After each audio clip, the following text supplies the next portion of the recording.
సైడ్కి వెళ్తే దగ్గరకు కనబడుతుంది. ఆడికే ఉండవు. నీటి ఏనుగండి.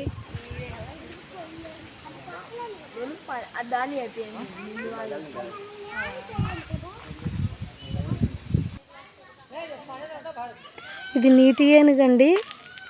ఇది నీళ్ళల్లో ఉంటుంది, బయట కూడా ఉంటుంది అన్నమాట. ఇదిగోండి ఇవన్నీ వాటరు.